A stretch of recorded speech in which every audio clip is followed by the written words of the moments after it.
but I'll be alright as long as I can find the groove. Yes, I will. Yeah.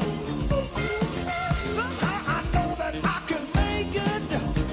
You seem to like my style. All right. Don't you worry, I'm gonna be around a while. Yes, I will.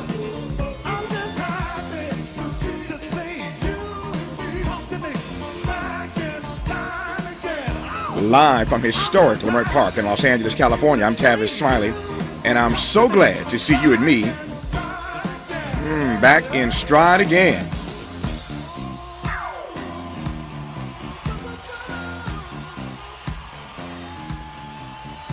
Before we get started with today's show, let me invite you to follow me on Facebook and Instagram at The Real Tavis Smiley and get updates on X, that's formerly Twitter, at Tavis Smiley. Speaking of Twitter, you see that Don Lemon news yesterday? I mean, good Lord. Grand opening, grand closing. That was quick. You all saw the story, I'm sure. Don Lemon announced that he was doing a new show on X with Elon Musk. His first guest on his new show was Elon Musk. Apparently, he sat down for the conversation. Elon Musk was not happy, and he cut the deal, fired Don Lemon, abbreviated that relationship right quick. So, as I said, grand opening, grand closing, just sort of one and done. But that was a weird story yesterday. Speaking of X, I digress. By the way, should you miss any part of today's program or want to catch up on previous shows, you can always visit TheTavisSmileyShow.com. That's TheTavisSmileyShow.com, or wherever you get your podcast, and listen to the Tavis Smiley podcast version of this live program at your leisure. Another great show on tap for you today. In our second hour, two conversations. Up first, a conversation with Dr. Anthony Fields about the groundbreaking launch of ICAT, an AI-powered tool to help combat health disparities. ICAT stands for Intelligent Culture Assessment and Transformation, and we'll unpack the benefits of this new AI tool on the top side of Hour 2. On the B side of Hour 2, we'll take a closer look at a bill passed yesterday in the House to ban TikTok in the United States or force a sale of the Chinese video app. The bill passed pretty easily in the House, but it might not have such a smooth sailing in the Senate. President Biden has already indicated he will sign this bill to ban TikTok or force a sale if this bill reaches his desk. Ironically, this would obviously upset the Chinese government, but moreover, young TikTok users of all ages and all races across America. Go figure. We'll talk about that on the backside of Hour 2. In our third hour, what led to the current state of anarchy in Haiti? A conversation with esteemed journalist Amy Wilentz about the dire situation in Haiti, where gangs have killed, looted, and even torched police stations. Because the gangs now control the airports, the current president has actually been unable to return to his country. He's camping out in Puerto Rico. There is both a power vacuum that is, and a deepening humanitarian crisis right now in Haiti that both deserve our immediate attention. And we'll spend the hour talking about it in our final hour today with Amy Wilentz. But in this first hour today, let's talk politics with the founder and editor of Compact Magazine and author of Tyranny, Inc., How Private Power Crushed American Liberty and What to Do About It. Surab Amari, I'm glad to have you on this program. How are you today, sir? I'm doing well, Tavis. Thank you for having me, sir. It's my great delight to have you on. Let me start with breaking news. This just happened literally minutes ago now. Chuck Schumer has urged new leadership in Israel, calling Netanyahu an obstacle to peace. You heard me correct. Chuck Schumer has now urged new leadership in Israel, calling Netanyahu, Benjamin Netanyahu, Bibi, the prime minister there, an obstacle to peace. Let me read just a few paragraphs from this, some of the articles in front of me. This one is from the New York Times, describing what happened literally moments ago on the floor of the U.S. Senate. Senator Chuck Schumer, Democrat of New York and the majority leader, on Thursday delivered a pointed speech on the Senate floor excoriating Prime Minister Benjamin Netanyahu of Israel as a major obstacle to peace in the Middle East and calling for a new leadership in Israel 5 months into the war. Many Democratic lawmakers have condemned Mr. Netanyahu's leadership and his right-wing governing coalition, and President Biden has even criticized the Israeli military's offensive in Gaza as over the top. But Mr. Schumer's speech amounted to the sharpest critique yet from a senior American elected official, effectively urging Israelis to replace Mr. Netanyahu. I believe in his heart his highest priority is the security of Israel, said Mr. Schumer, the highest-ranking Jewish elected official in the United States. However, I also believe Prime Minister Netanyahu has lost his way by allowing his political survival to take precedence over the best interest of Israel.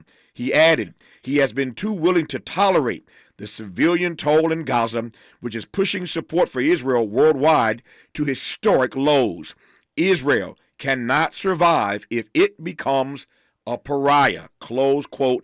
Strong words from Chuck Schumer, the highest-ranking Jewish elected official in this country, of course, majority leader in the United States Senate. That's the breaking news. When we come forward and commence our conversation with Surab, Amari will get his take on that and a great deal more. You're listening to Tavis Smiley.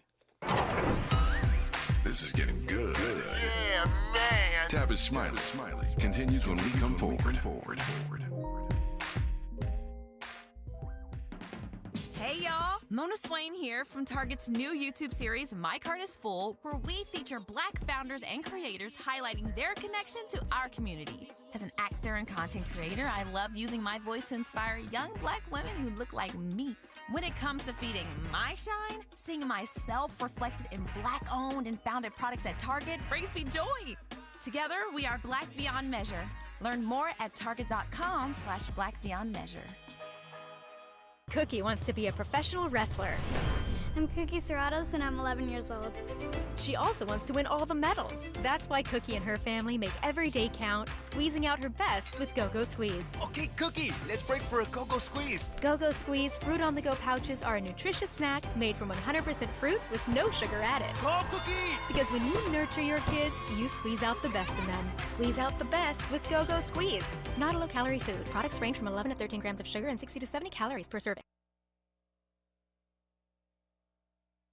LADWP is proud to partner with KBLA to share with you how to start the new year without bill worries. We're here to help if you're behind on your bill or need help staying current. Sign up anytime online for Level Pay to set predictable monthly payments throughout the year, including for past due amounts. You can also check out the special extended pay arrangements of up to 48 months to help pay down your bill. If you're a senior or income qualified, you may be eligible for Easy Save to receive discounts and also qualify for free and discounted energy and water saving devices. You can get up to $15,000 for past due water and or sewer bills and up to $3,000 for electric bills. But you gotta act fast. Funding is limited.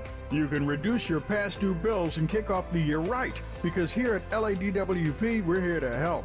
Visit ladwp.com/cares today and find out more. Do you have both Medi-Cal and Medicare?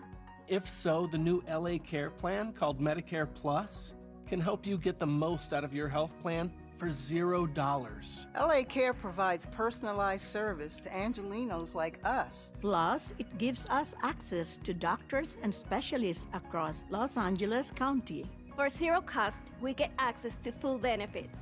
From vision coverage, in-home support services, to prescription drug coverage, and a quarterly over-the-counter allowance. plus personal equipment. Meal programs, a gym membership, And so much more. for more than 25 years, LA Care has provided Angelinos with access to quality health care at an affordable cost. For our families, our seniors, our community, it's a plus. it's a plus. for all of us.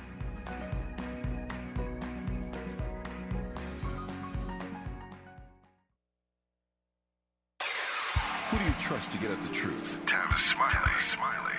That's who. The conversation continues right now. It does indeed. I'm honored to have Surab Amari on this program, founder and editor of Compact Magazine, author of a book called Tyranny, Inc., How Private Power Crushed American Liberty and What to Do About It. Surab, you heard me read moments ago a few paragraphs from the New York Times story, at least, about this breaking news. Chuck Schumer, the majority leader, the highest-ranking Jewish elected official in this country, has called on new leadership in Israel. Those words are pretty tough language about Bibi Netanyahu. How do you read the comments by the majority leader? Well, I think the comments, I'm almost certain there was coordination with the White House, and the comments reflect the growing frustration in the Biden administration with the conduct of the war and the way that Prime Minister Netanyahu's government has kind of come off in the international arena in a way that's been kind of alienating to vast swaths of people across the global South and elsewhere. And I think there's a great deal of credibility in a senior Democrat like Senator Schumer saying this because, you know, we were all horrified by what happened on October 7th, and everyone spoke so decisively, including in the Democratic Party, including from the Biden administration or Governor Hochul here in New York where I live, or Mayor Adams, when those kind of really hard left anti-Israel voices immediately took to the streets and mouthed kind of apologia for Hamas,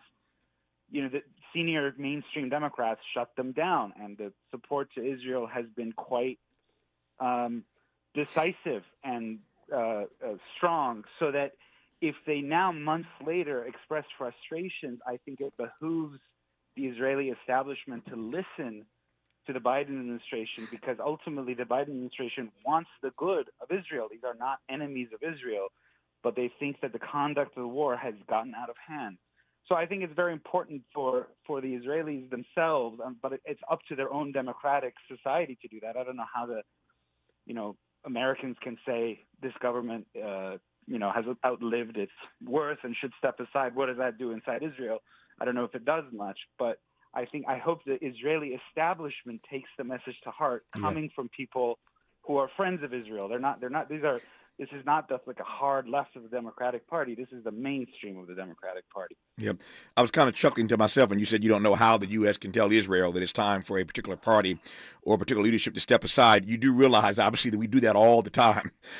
It is the American way to stick our nose in other folks' business and tell them who their leaders ought to be. Don't get me started. We're talking about Haiti in the third hour. We're doing it again right now in Haiti, forcing the prime minister, who is not even able to get back into his country, to announce that he's going to step aside once new leadership is established. You recall we went into Haiti and pulled Aristide out under the cover of darkness. We went in and we literally snatched Aristide and put him on a U.S. plane and flew him out of the country. Don't get me started today. There are all kinds of stories around. That was a terrible step.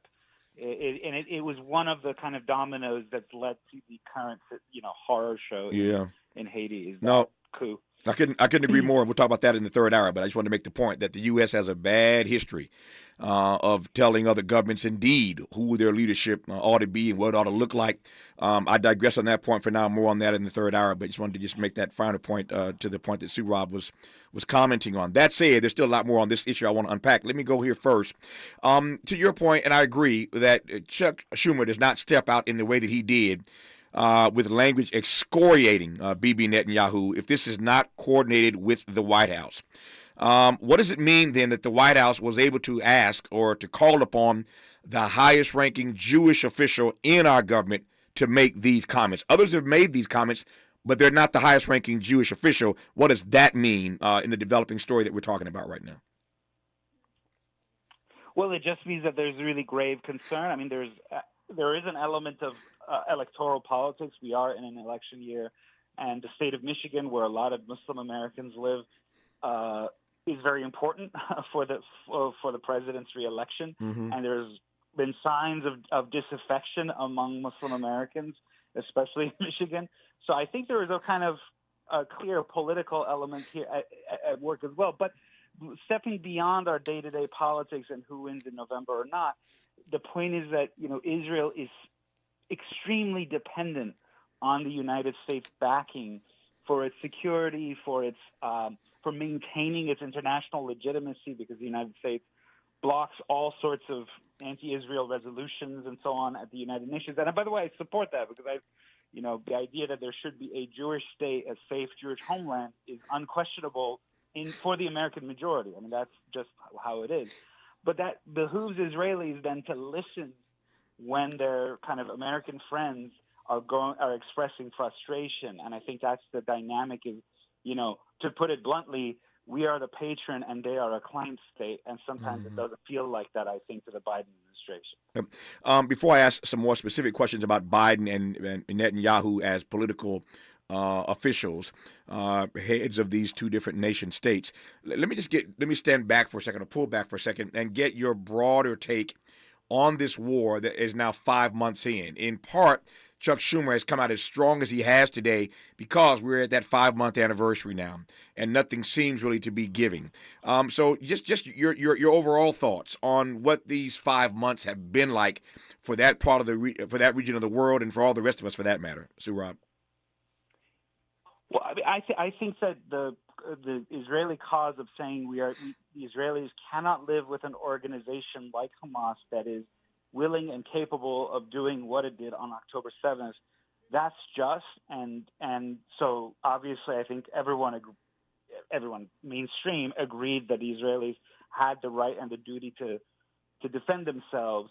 But, in terms of like what's the plan for the day after, that's kind of a concern that no one can tell what the Israelis themselves have in mind. Will it mean a reoccupation of Gaza? I think that would be quite unacceptable to lots of people in the world.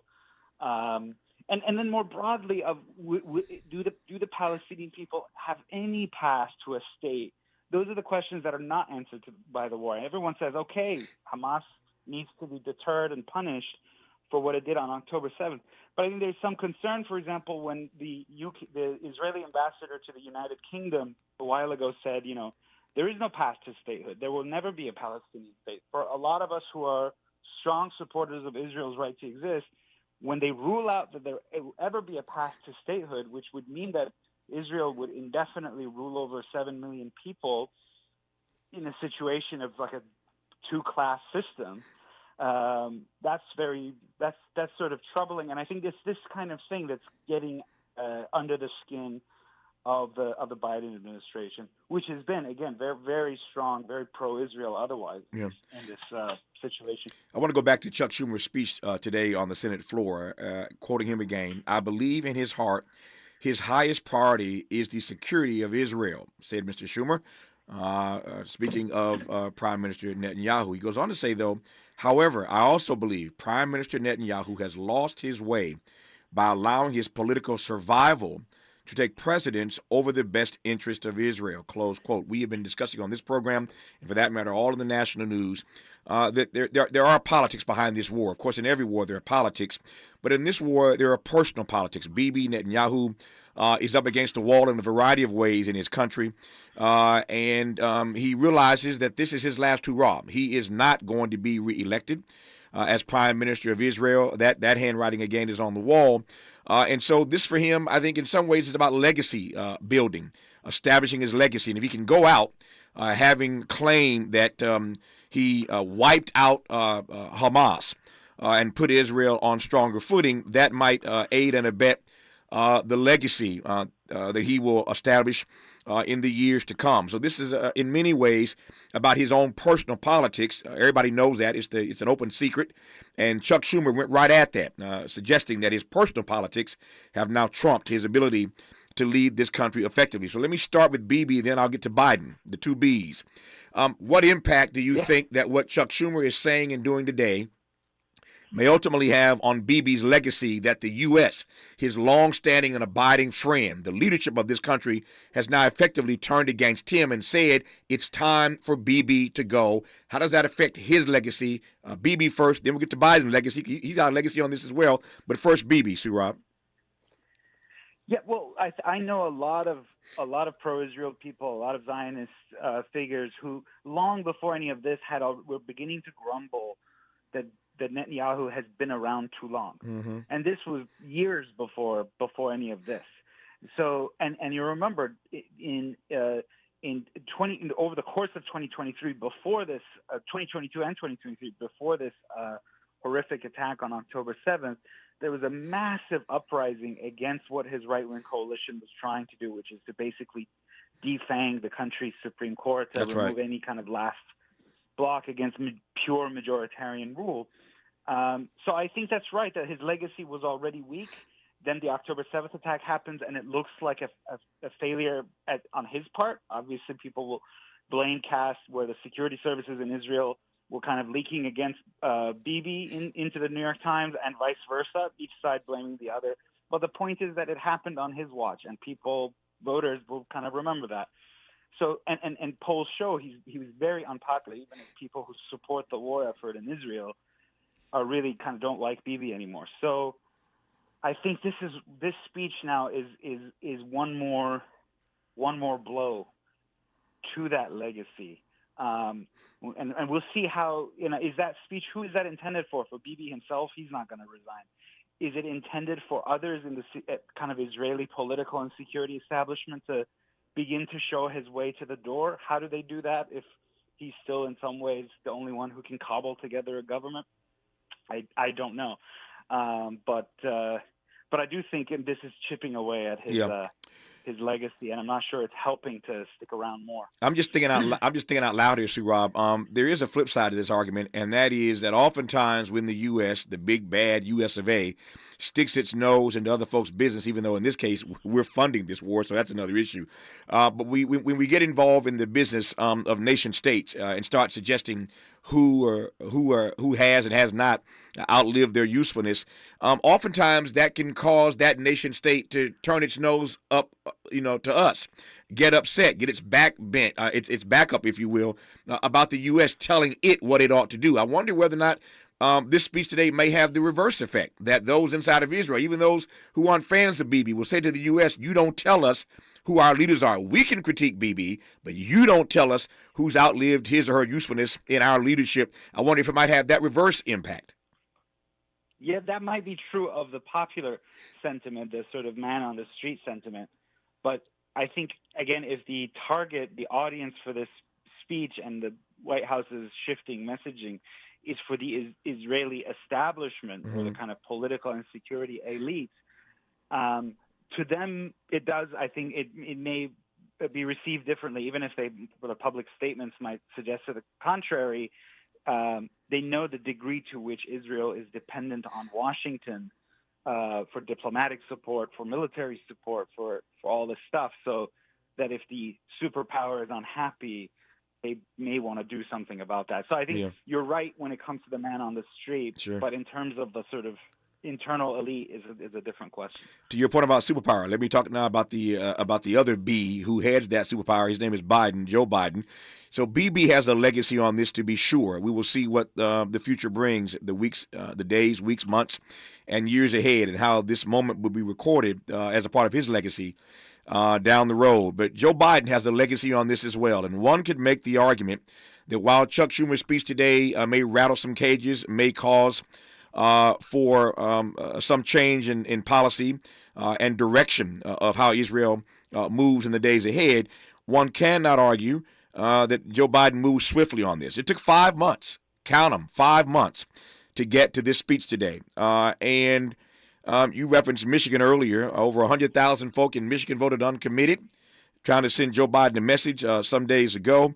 And there's an old adage in this country, as you well know, that better late than never. Better late than never. Well, that ain't true for those persons by the thousands, tens of thousands who've died. You can't tell them better late than never 5 months later. So what's Biden's legacy going to be on taking 5 months for his administration and Schumer to coordinate this kind of message? You'd be surprised. I'm broadly speaking, I'm still in some ways a man of the right. So this is going to sound strange, but I think the Biden administration had a very, very difficult. It was in an unenviable position. Obviously, when that happens on October 7th, the message has to be we support Israel and its right to defend itself, both morally and also just kind of public relations wise. There's no other way. And then you have the possibility of, knowing the Israelis are going to attack Gaza, they have to try to keep the rest of the region relatively calm. The Houthis are popping up, this kind of Iran-backed group in Yemen, Lebanon threatening from the north. And so the Biden administration was in this position of trying to prevent a larger regional conflagration. And I have to say, so far, knock on wood, it's worked. I mean, there hasn't been any larger regional war. There's just these little skirmishes. a missile thrown here, a rocket lobbed there, but it's not so you take that into consideration if that's the overarching goal, knowing, okay, Israel has to respond, but also you don't want a regional war. I think that the Biden administration has managed this kind of patiently and trying to sort of thread a very difficult needle. But I may be wrong, and maybe history will judge the Biden administration much more harshly than that. But I try to put myself in decision-makers' shoes, and I think, well, they did a pretty decent job, balancing all of these different pressures. Yeah, I hear your point, and you're entitled to that. As I said, it's hard to share that message or to have that message resonate with the loved ones, family members who have been murdered and slaughtered in this process over 5 months, tens of thousands. And so one has to believe that if this speech could have been given today, it could have been given days earlier. And the American people, in survey after poll after study, have suggested, I think in significant numbers, that they think the president, again, was moving a little too slow, calling for a ceasefire, much less what we hear today. Chuck Schumer saying that Bibi Netanyahu has outlived his usefulness. We'll continue this when we come forward on Tavis Smiley. More of Tavis Smiley when we come forward.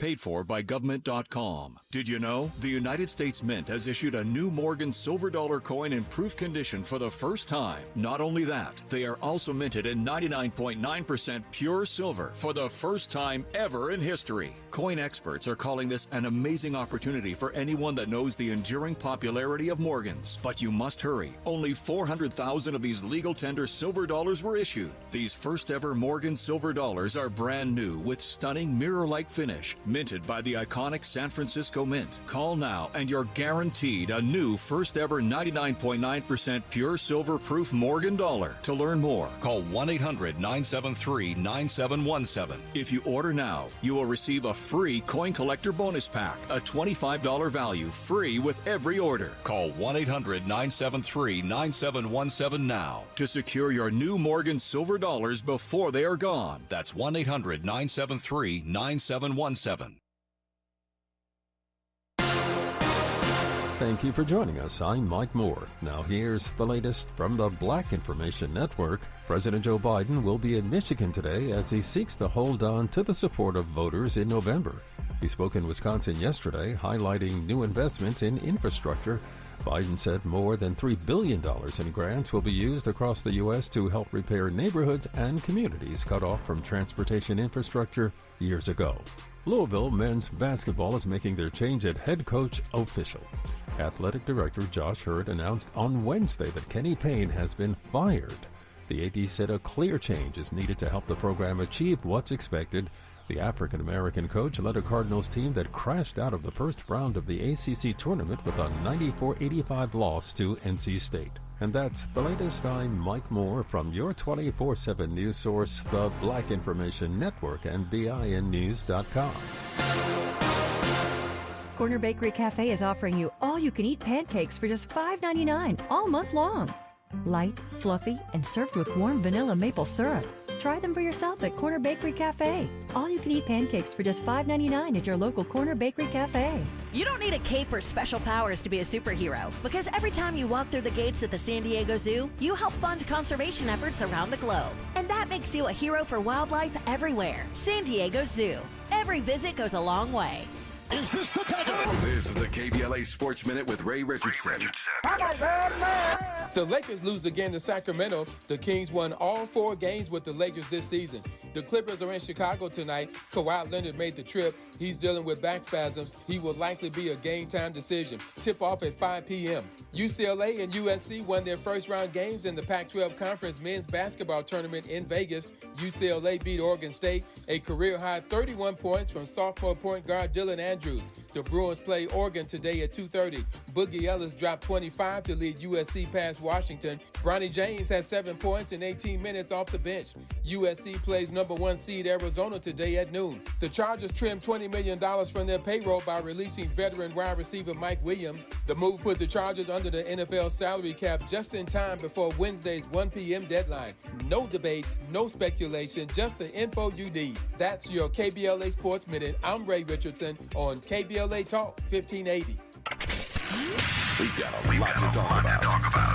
Hi, Hi, I'm Ray Richardson, your sports connection here at KBLA Talk 1580. Join me and my co-host Neil Scarborough every Saturday night at 7 for Out of Bounds, the show that brings some flavor to the world of sports for 60 minutes. We take you beyond the scores and press conferences. We give you our point of view, the way black folks see what's going down. You can join the conversation and give us your analysis at 1-800-920-1580. Out of Bounds every Saturday night at 7 on KBLA Talk 1580. We've got a lot to talk about. Unapologetically progressive. KBLA Talk 1580. We've got your black. You like your style, bro. This is KBLA Talk 1580, home of the 2024 Climate Justice Campaign. Some people just know the best rate for you is a rate based on you with Allstate, not one based on anyone else. So if you drive safely, you could save money. Good to know. Visit allstate.com or call for a quote today. I'm getting vaccinated with Prevnar 20, a Pfizer vaccine. So am I, because I'm at risk for pneumococcal pneumonia. If you're 19 or older with chronic conditions like asthma, diabetes, COPD, or heart disease, or are 65 or older, you are at increased risk for pneumococcal pneumonia. Ask your doctor or pharmacist about Prevnar 20, pneumococcal 20-valent conjugate vaccine. It can help protect you against pneumococcal pneumonia in just one dose. Even if you've already been vaccinated with other pneumonia vaccines, Prevnar 20 may help provide added protection. Prevnar 20 is approved for adults to help prevent infections from 20 strains of the bacteria that cause pneumococcal pneumonia. Continued approval may depend on a supportive study. Don't get Prevnar 20 if you've had a severe allergic reaction to the vaccine or its ingredients. Adults with weakened immune systems may have a lower response to the vaccine. Side effects include pain and swelling at the injection site, fatigue, headache, muscle, and joint pain. For full prescribing information, please call 1-855-213-2138 or visit Prevnar20.com. Hey, what are you doing up on the step stool? About to clean these light fixtures. The whole family's coming over, and if there's even a speck of dust in the house, my abuela will find it. Here, I got a Swiffer duster to help with that. A Swiffer what? A Swiffer duster. It has this cool extendable handle that reaches 6 feet to get high and low, with fluffy dusters that easily trap and lock dust. So, no more step stool? No more step stool.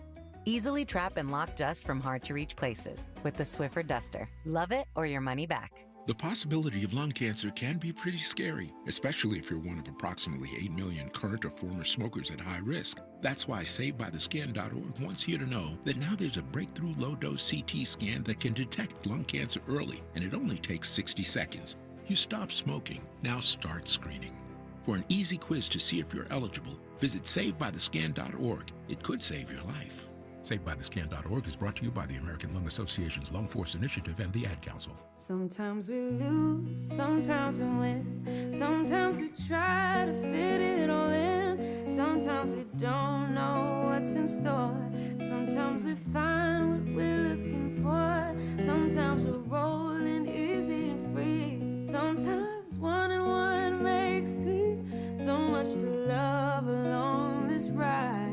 That's why Nationwide is on your side. Nationwide Mutual Insurance Company and Affiliates, Columbus, Ohio. Smart talk for curious people just like you. You're listening to Tavis Smiley.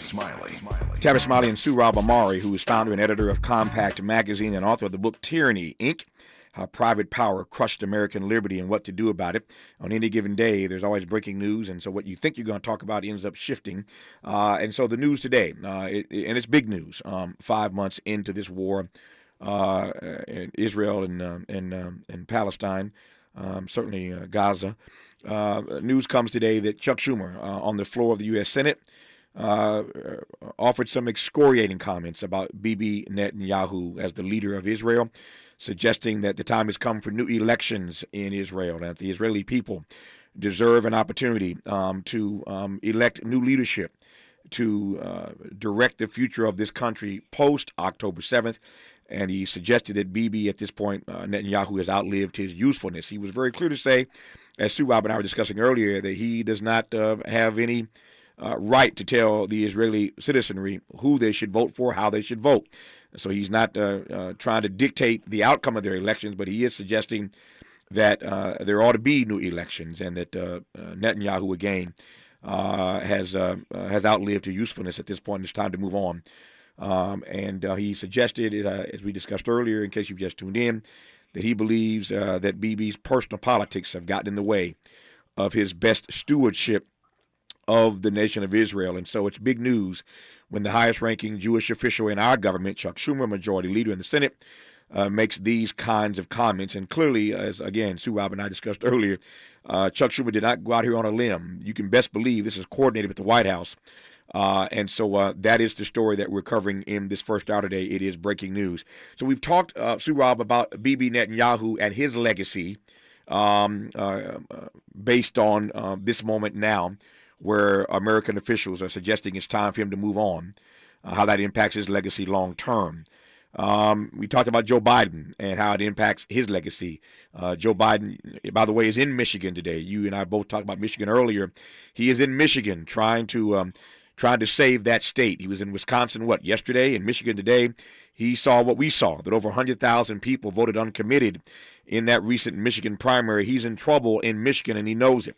The good news is, unlike Hillary, he went back to Michigan. Hillary, you recall, didn't get back to Michigan as she should have, and she lost that race to Donald Trump. Joe Biden understands very clearly, it seems to me, how important Michigan is, and you may recall he only won Michigan by 3 points in 2020, barely won the state of Michigan. So when you've got that kind of upheaval in Michigan, born of his policy in the Middle East, he's going to spend a lot of time, I suspect, in Michigan between now and November, and we'll see how that all turns out. But speaking of the race, Sue Rob, it's not just Bibi, it's not just Biden, but it's also Biden versus Trump. We now know, as of earlier this week, that both Biden and Trump have the requisite delegates they need to become the presumptive nominees of their party. Of course, we've been saying that for the last year. Now it's official, so no real breaking news there. But as Democrats and progressives have been pressing harder on Bibi Netanyahu, pressing harder on this issue of ceasefire. Again, Schumer today saying it's time for Bibi to step aside, time for new elections. Republicans have been taking this moment and tried to capitalize on this dynamic of the left pushing Bibi, and they've been holding him and hugging him and drawing him closer as Democrats repudiate him. So this is clearly going to be an issue in the election. I digress for now. Your thoughts? Yeah, I think the legacy of President Biden, first of all, to talk of a legacy is might be a little premature because he may well win, notwithstanding the polls. He may well win come November because Donald Trump, as we know, is deeply unpopular among strong segments of the country. Not everyone. I mean, that he has his very hardcore base and supporters as well. And, polling, you never know. But the point is that the Biden legacy might be longer than just the next few months and what happened in Israel. I think these legacies, for the most part, unless you're talking about a war in which the United States is directly involved, like George W. Bush with Iraq and Afghanistan, I think presidents' legacies are primarily domestic-based. And on that count, the Biden administration is kind of a mixed bag in many ways.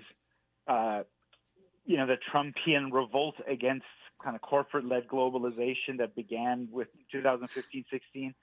President Biden actually, kept the tariffs in place against China and did some of that stuff. He did it better, right? He spent all this money domestically for rural development, industrial development, and so on. And I think so. It's that kind of stuff that will be the material on which his legacy is built. And then the question is, notwithstanding all he's done, and the U.S. actually technically has the strongest post-pandemic recovery of any developed nation. We have the lowest, historically low kind of jobless rates. Things look good on paper, but for some reason, a lot of voters in their own lives, they feel precarious still. They don't feel economically secure and so on. So that disconnect between what he's done on paper and some of it is really good and how a lot of ordinary people feel, I think that's the real legacy, and trying to understand that disconnect.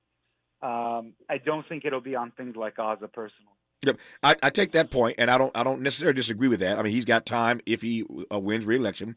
He has time to continue to burnish his legacy. Of course, you and I both know as students of history that oftentimes presidents get in more trouble in the second term than they do in the first term, and so it makes you wonder why any of these guys want to be a president for 2 terms. Oftentimes, the drama really kicks up the second 4 years. I digress on that for now. But my question is, how do you think this is going to be an issue on the campaign trail, given that Republicans are pulling BB closer as Democrats are now pushing him away?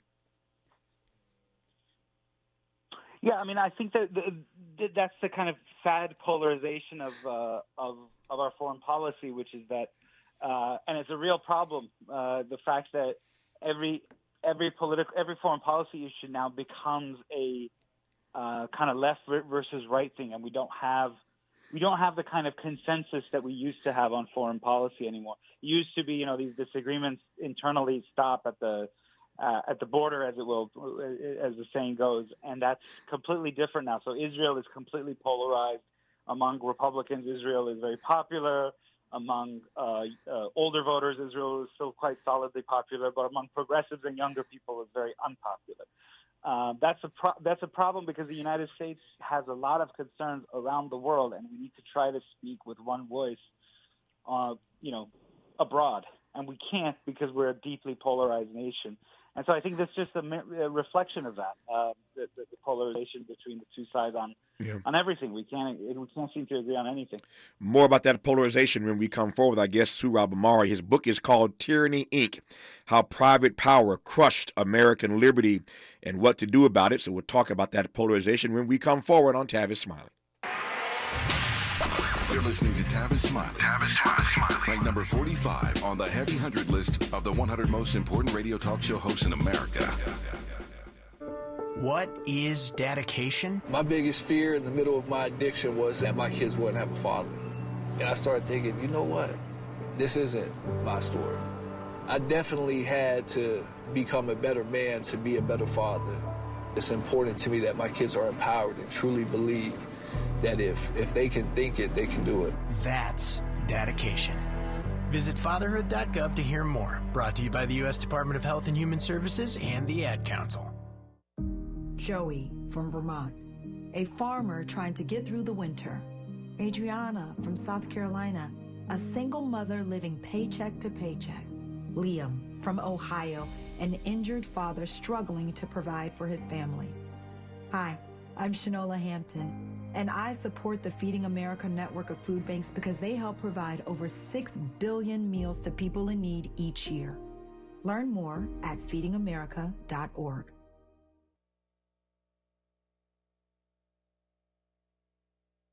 Hey Californians, are you ready to make your home ownership dreams come true? The California Dream for All Shared Appreciation Loan Program might be for you. First-generation homebuyers can get down payment and closing cost assistance along with a first mortgage to help you unlock the door of your new home. Applications open in April, so talk to an approved lender to see if you're eligible. Find out more at calhfa.ca.gov/dream or call 877-922-5432. A message from the California Housing Finance Agency. Psst. Hey, I have a secret. I use Secret Whole Body Deodorant because more than just my armpits stink. Oh, can I use it where my bra rubs under my... Oh, yeah. And what about down there? My... Totally. 4 out of 5 gynecologists would recommend it. So I tried it, and now I get 72 hours of freshness from my pits to my... Ooh, I love that it's a spray. Me too. And it comes in sticks and creams too. Go get your Secret Whole Body Deodorant. If you're looking for the most epic place on Earth, let's start at the base of a massive waterfall. Then trek through the thick jungle. Then climb to the peak of a snowy mountaintop. Then once you get there, keep going. Because with intelligent 4x4 and 7 drive modes and a Nissan Pathfinder, the search is the real adventure. Available feature. Intelligent 4x4 cannot prevent collisions or provide enhanced traction in all conditions. Always monitor traffic and weather The conditions. thing no one tells you about periods is that your flow changes every day, and so should your tampon size. Tampax has 5 absorbencies to match your changing flow. If it hurts to remove, go down a size. If it leaks, go up a size. Only Tampax has a leak guard braid to help give you up to 100% leak and odor-free protection. All-day comfort and protection for under $5 a month. Based on average U.S. consumer usage at manufacturer's suggested price. However, pricing is at the sole discretion of the retailer. Excludes 8-count pack. Let's get back to more of Tavis Smiley right now. Back to Surab Amari right now. He's founder and editor of Compact Magazine and author of a book called Tyranny, Inc., How Private Power Crushed American Liberty and What to Do About It. We spent the majority of this hour talking about the breaking news of Chuck Schumer's major speech that will have all kinds of tentacles, legs, as we say in this business, for the next few days, given what he had to say about Bibi Netanyahu. But you mentioned the word polarization earlier, Surab. Clearly, this country is quite polarized, and you write about that in your own way in this book, Tyranny, Inc., How Private Power Crushed American Liberty and What to Do About It. Tell me more, sir. Yeah, the book is about how Americans have been kind of tricked into believing that the only kind of tyranny is what the government does to us, when in fact in the private sector, as workers and consumers, we're actually enveloped by all sorts of tyranny and coercion, but we're not allowed to think about it that way. We often can't challenge it in court. We can't challenge it at the ballot box through democracy. And so I give, reported stories of people in our economy who suffered from this. One example is just the fact that a lot of large businesses and service and retail industries now use what's called just-in-time scheduling. What that means is that workers in this industry don't get any notice of what their schedule is going to be like until like a few days before. And it wreaks havoc on their lives in terms of being able to provide child care, elder care, how they're going to make the shift to make the money they need, but at the same time, how are they going to find child care? And it exacts a toll, but we don't talk about that in our discourse, especially on the right. I'm on the in many ways a man at the right, but we don't talk about it that way because tyranny is just what government does, not the tyranny of the private sector. There's many more examples. The way that organizing labor has become unbelievably difficult since the ideal of the 1935 Wagner Act, which was supposed to encourage collective bargaining over 7-8 decades. We've hollowed out the Wagner Act so that if you want to organize your workplace, you have to go through this impossible gauntlet. And then we wonder why the union density, the share of the private workforce that belongs to a labor union, has shrank down to 6% from a third right after World War II. And that's had all sorts of ramifications because it just means people are living precariously. Wages aren't what they used to be. This did not come about naturally, I argue in the book. This is a result of kind of systematic use of private power to take away working class power and middle class power. We had Sean Fain as a guest on this program earlier this week talking about the huge success, of course, that he had leading UAW against those 3 automobile manufacturers in Detroit. Again, President Biden in Michigan today trying to save that state in his column between now and November. But Sean Fain was on earlier this week talking about that. When we come forward in our remaining moments, since you wrote about it in your book, Surab Amari, I want to ask you your assessment of labor in this country. It seems to me that they've sort of found their spine. Dr. King used to always say that when a man straightens up his back, you know he's going somewhere because a person can only ride your back if it's bent. It seems to me that labor has straightened up its back, never mind how private power is trying to crush American liberty, as you write about in this text. But your thoughts on labor when we come forward in our remaining moments with Surab Amari on Tavis Smiley. Seeking the truth. Speaking the truth. This is the Tavis Smiley Show. If you're like me, 60 and retired, making ends meet, especially here at the supermarket and drugstore, is tough. I'm so blessed to have found benefitscheckup.org. It's a free and confidential website from the National Council on Aging that connected me to $1,200 a year in programs that help pay for food, medicine, utilities, and more. Maybe it can help you. BenefitsCheckup.org. My daughter was diagnosed with a rare malignant rhabdoid tumor on the spine. They sent her straight to St. Jude. My hope was gone. But when you get there, everyone's like, hey, we're not going to give up. And when you see other people not giving up on your child, that makes all the difference in the world. When I found out I didn't have to pay, I was just grateful. They saved my baby's life. Finding cures, saving children. Learn more at stjude.org. KBLA Talk 1580. We've got a lot to talk about. KBLA Talk 1580, connecting you with services and solutions. Stay Housed LA has the resources you need to know your rights and the legal support to back them up. The COVID-19 pandemic has cost people their jobs and livelihoods. This has left an estimated 1/3 of households not being able to make rent and facing losing their homes. This is a fear no one in our community should have to face. You have rights, though, and Stay Housed LA is here to help. Stay Housed LA is a partnership between the County of Los Angeles, the City of Los Angeles, and local community and legal service providers. Together, they provide tenants with the information and support needed to exercise their rights so they can remain safely in their homes. Find out more about your rights by participating in a virtual tenant workshop. Get the legal assistance you need. Find additional resources in Los Angeles County and the City of Los Angeles. Stay connected to Stay Housed LA County for updates. This and more at stayhousedla.org. Stay connected to Stay Housed LA for updates. This and more at stayhousedla.org. That's stayhousedla.org. Or call their hotline at 213-694-0040. We've got your black with a community call to action from KBLA Talk 1580. It's game day at Jim's house, and the spread is impressive. Mike's already done some damage with the hot wings, and now he's dropping back and going deep for another slice of pizza. I sure hope he brought the Pepto. Mike knows the Pepto-Bismol provides fast 5-symptom relief from unexpected stomach upsets. He's no rookie. The way he's throwing back those nachos, he's the GOAT.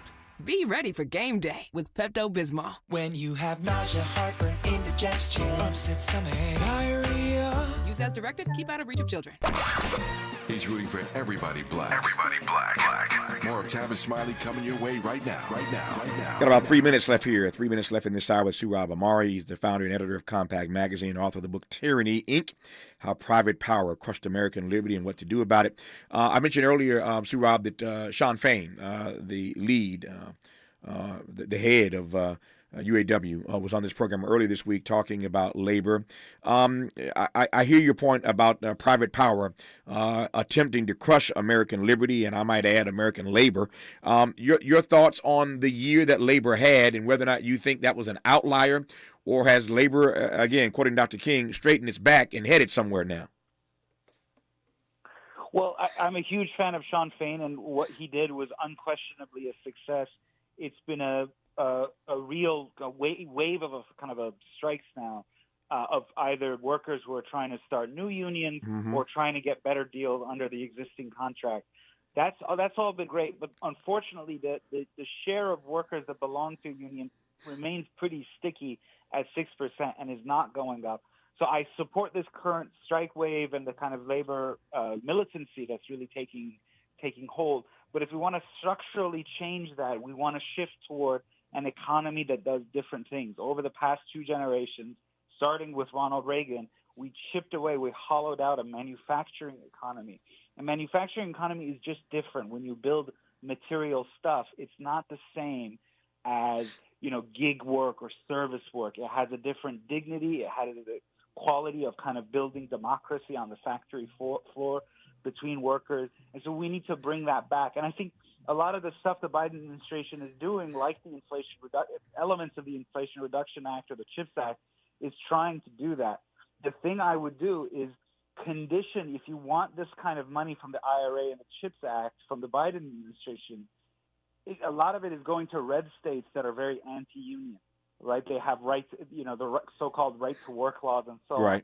So if you say, hey, if you want this kind of investment from us, you have to change your labor laws, I think that would be one important step toward, and this is something Biden administration could do, important step toward changing the economy structurally, so we move away from this kind of heavy financialization, and services, et cetera, and move back to a kind of New Deal manufacturing economy that helps bring about a much stronger labor union from the 1940s through the 70s. Here's my exit question with about 90 seconds to go. There's a huge debate that has been ongoing for some time now, as you know, in the labor movement about whether or not to save what we have, to your earlier point about how low, how abysmal, how minuscule that number is of Americans who actually belong to unions. That number is low. It is not rising in the way that I think it ought as a union guy. I admit that. But this debate is about whether or not we hold on to what we have, whether we start investing energy and time helping to organize and to get more Americans to be part of labor unions. Your thought right quick on that debate inside of the labor movement. I think, obviously take advantage of the laws we currently have, but at the same time, we need to organize for sectoral bargaining like they have in Europe, where you don't go shop by shop, and every time you want to unionize a shop, there has to be a battle and everyone gets worked up. Mm-hmm. But rather, if you're in X industry, you get a job in that industry, you're just automatically represented by a union. The union management and government meet once a year to try to coordinate wages, benefits, work conditions, and so on. It's a lot healthier. It's less combative anyway. So I think the long-term goal should be some replacement of the Wagner Act with something where you organize by industry rather than organizing shop by shop, which is the regime that the Wagner Act left us. His name is Sohrab Ahmari. He's founder and editor of Compact Magazine, author of the book Tyranny, Inc., How Private Power Crushed American Liberty and What to Do About It. Sohrab, thanks for your insights. Good to have you on. All the best to you, my friend. It was such an honor. Thank you, sir. Thank you for coming on this program. When we come forward in our next hour, we'll do all tech. We'll talk about a new groundbreaking AI tool called iCat. That can help combat health disparities on the top of the hour. And then on the bottom of the hour, we'll talk about TikTok. You saw the big vote yesterday at the House in a bipartisan vote aggressively pushing to force China to sell TikTok to a different owner or just ban it altogether.